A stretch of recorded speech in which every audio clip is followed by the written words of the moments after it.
Welcome back to my channel. Hi, I'm Tanealia. In today's video, we're going to be doing something I have never done before. We are going to be showcasing a luxury brand. Now, if you're new to my channel, I love anything drugstore, affordable, and I also love indie brands. Luxury is not something that I really dive into. One, because it is luxury, so it's going to be a little more expensive, gets a little pricey trying to keep up with more luxury brands. Also, most luxury brands are not cruelty-free. When I started my channel, being cruelty-free was very important to me personally. So if a brand isn't cruelty-free, I'm not going to use it and I'm not going to showcase it. But the brand that I'm going to be talking about today, they are cruelty-free, and that is Natasha Denona. We have the Natasha Denona Yucca Palette. Before this palette, I never saw anything from the Natasha Denona that just really stood out to me. This is a $69 palette, so yes, it's pretty pricey. This is my first time ever spending that much money on an eyeshadow palette. I have never done that before. And like I said, there were no color stories, no formulas I was seeing from Natasha Denona before that just really caught my eye until I saw this one. And this one, I just could not resist. I am a lover of green eyeshadow, anything grungy. If I see green, gold, grungy, like mustardy tones, that is going to catch my attention. That's something that is really going to be something I'm interested in. So when I saw this color story, and I saw it many times before I finally said, you know what, I think I'm going to go ahead and get it. I think I'm going to go ahead and give it a try. I think this is going to be my first experience with Natasha Denona. Now, I do have a few of her little smaller 5-pan palettes. I got those at a BoxyCharm, but as far as the bigger palettes, never used them before. This is my first experience. Now, I have swatched the palette,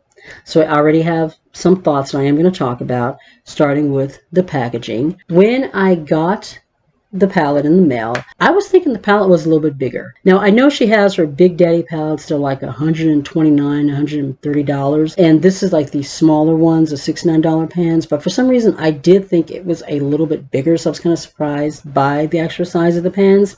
Also, the way that the palette actually feels. Once again, this is a $69 pan, so I'm expecting this is going to be a luxe experience. I'm going to hold this palette. It's going to be weighty. It's just going to feel super luxurious. I will say that it does have a soft matte feeling to it, so I do like that. That does give a little bit of a luxe feeling, and the pans are magnetic.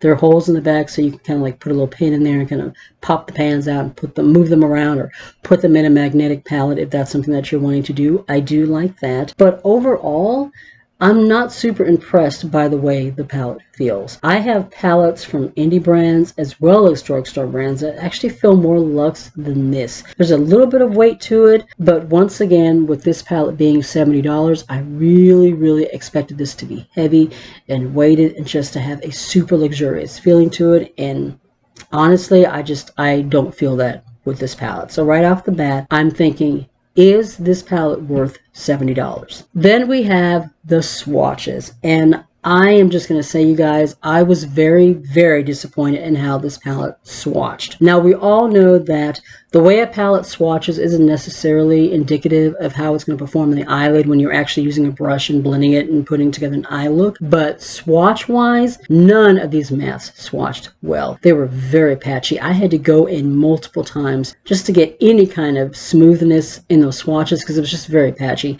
I did not like the way they felt. Once again, with this palette being as much as it is, I expected these mattes to be smooth and buttery and they were not.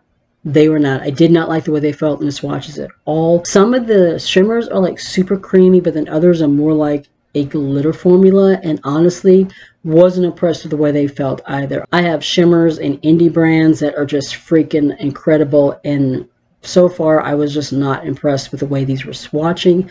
This shade right here, I think that is called Fushi. Right here, when I was swatching that, I thought, man, this feels so weird. Like, it felt creamy but powdery, and the texture of it was just odd. And then I realized this must be one of those cream to powder shades that if I remember correctly, Natasha Denona is known for. Like, she will have a couple of those shades in the palette, and I really did not like the way that felt at all. Didn't like the way that it swatched.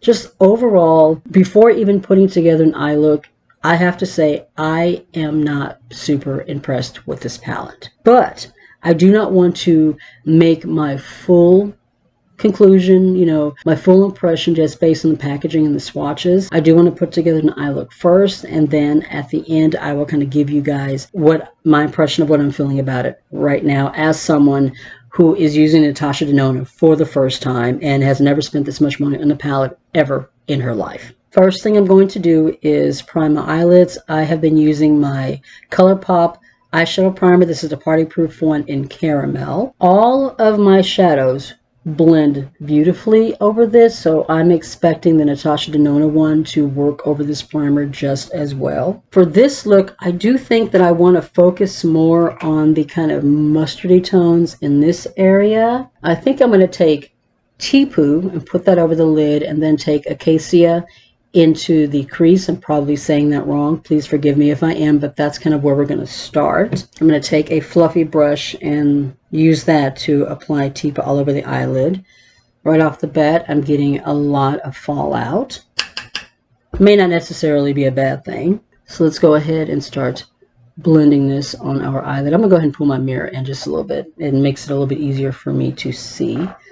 Now, I have not watched any reviews on this palette. I've only seen one person use this palette, and that's Emily Noel, and only because she was doing a full face of new makeup, and this palette was the one that she just happened to be using in that video. She wasn't doing like an independent full-on review of just the palette. I have seen some like thumbnails from people, and they kind of scared me a little bit. I didn't think I was seeing, just based on the thumbnails, I have a pretty good idea of what others were thinking of it, but I did not watch the reviews. Whenever I'm going to be reviewing something, I try not to watch other reviews because I don't want their reviews to influence mine. I want mine to be just completely unbiased in my own thoughts, and so far, not super impressed with that shade. I mean, it's pretty. I love the tone.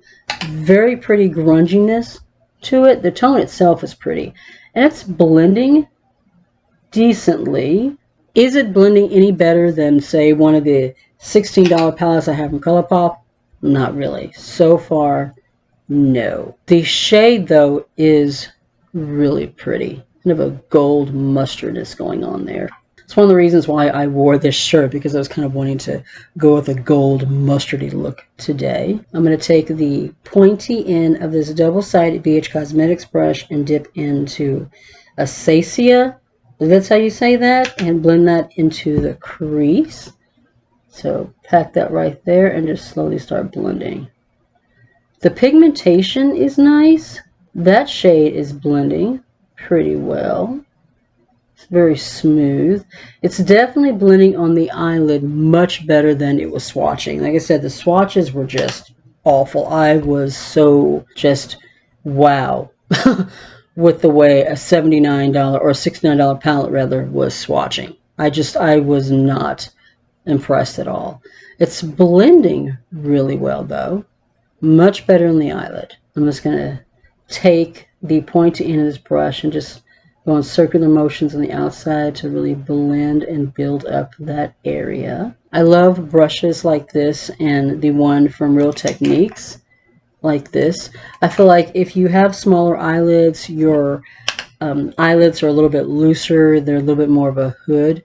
Brushes like this really help you to get into that crease area and just really define it. All right, I am liking the way that it's blending on the eyelid. Definitely better than it was swatching. All right, now for our outer corner. First of all, before we dive into that, I want to show you this. Can you see this on the camera right here? This was like a pure green shade, but when I started swatching it, do you see that? The way that it was coming off? So weird. I mean, look at that. Do you see how patchy this shade is? I would not expect that from a palette that cost this much. Just very disappointing. Back to the eye look. We're going to go into Valley right here for the outer corner. And I'm just going to tap that here and then just start building. That's pretty. Not super pigmented though. I'm really not seeing a whole lot going on with that shade. Wow, like you can barely see that. I don't know, guys. I don't know. I'm not just wowed by what's happening right now. Just because I am curious and because all these mustardy shades are just not working as well as I would like, I am going to go into that green shade. It is called Calathea. I know I'm probably saying that wrong, but I want to see how this blends on the eyelid. So I'm going to take the same brush. This is my BH or Beauty Bay brush, by the way. Tap off, and I just want to see how the shade blends, or rather blends and builds up. So tap it on the lid. I mean, I'm seeing something. I'm not like super impressed. Let me just say this. My earthy palette from Beauty Bay, yeah, this is not okay. No, you guys. No. Nope. I'm really having to work to build this shade. I will say, though, it is blending better than its swatch and the way that it feels in the pan, but yeah, no. No. I'm just going to leave the mattes where they're at, and let's dive into some of these shimmers. I'm going to use the opposite end of this BH Cosmetics brush. It's an angled flat shader, and I am going to go, I know that I'm wanting to focus on these golder shades. Hold on, let me see what this one is called. Makia. I'm going to put that on the lid, and then I think that says Komaribi. Yeah, I think it says Komaribi. I'm going to put that on the inner portion. So lid, inner portion. I'm going to take the angled side. Now this one, these two shimmers right here, those were pretty creamy. I did like the way that they swatched, especially in comparison to the mattes. Okay, that's kind of flaky. I'm going to put on my glitter base. I pulled out my BH Cosmetics booster for this. I'm going to go ahead and use this because I have a feeling that if I don't, it's just going to flake all over my lid. It's definitely flakier coming off on a brush than it did in the swatch. The swatch, it felt a bit creamier.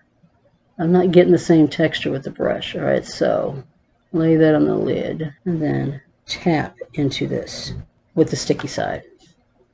Lay this on the lid. Let's see. Okay, much better. There we go. Yeah, this is one that you're definitely going to either have to use a wet brush, a sticky base.